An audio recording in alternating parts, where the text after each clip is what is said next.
your Midday Ark-La-Miss news update.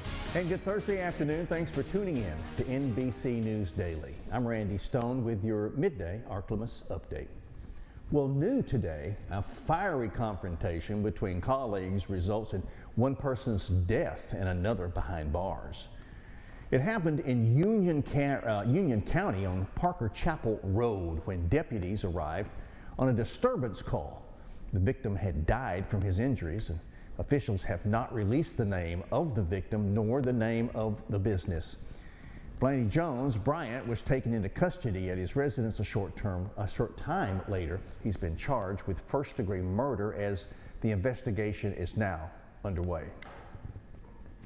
Authorities have taken a Monroe man into custody this morning after intentionally exposing his roommates to HIV. Arrest reports say that 35-year-old Jonathan George and his two roommates got into an argument and fought.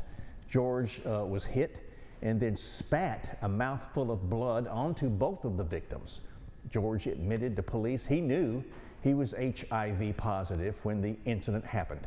He was booked into the Ouachita Parish Correctional Center for simple battery and intentional exposure to the AIDS virus.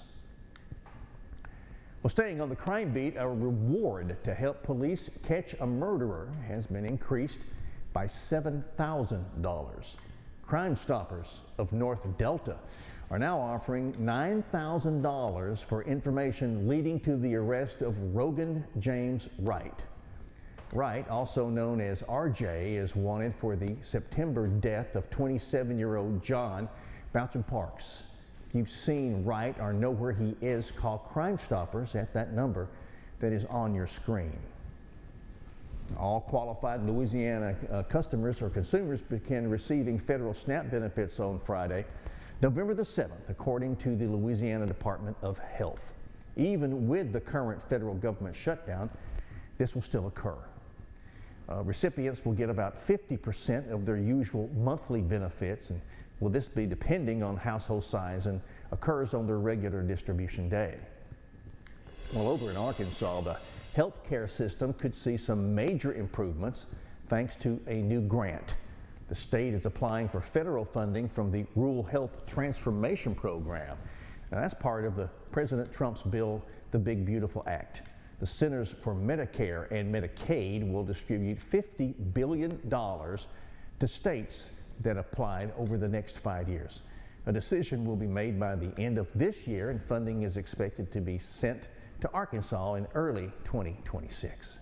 Now, exclusive Storm Tracker Doppler weather with meteorologist Chase Ward. We'll be mostly clear for this afternoon with just a few passing clouds. The temperatures will continue to be above average into the upper 70s and possibly reaching into lower 80s for our daytime highs. Now overnight tonight, we'll still see a few clouds. Give me a chance for some light patchy fog as we do see a little uptick in our dew points, and we are expecting a front to be rolling in tomorrow, which will give us a chance of maybe a brief light shower, but most of the rainfall will be kind of east of the Mississippi River, but there's still a chance we might see kind of little hits and miss with the shower activity across parts of the Ark-La-Miss as this front rolls through. Kind of the second one, we were talking about how it had a series of fronts that rode through to close the week out. We've already had one kind of move through to the northeast. This is kind of our second one, and then we can still have a third one over the weekend, which will give us a chance for a cold snap next week. But tonight we're going to fall to lower 60s. Patchy fog is still possible, and then for tomorrow, a little mixture of sun and clouds, and we will see a chance for a light shower possible. Now, as we go into the weekend, we are above average for Saturday.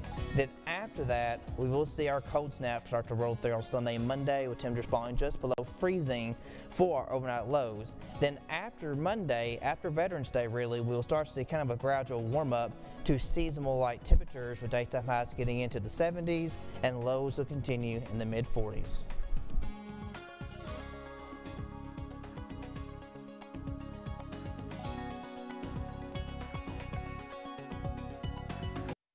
And that is it for our midday update today on this Thursday. NBC News Daily continues. Let's check on our neighbors and pets out there and take care of each other. See you tomorrow.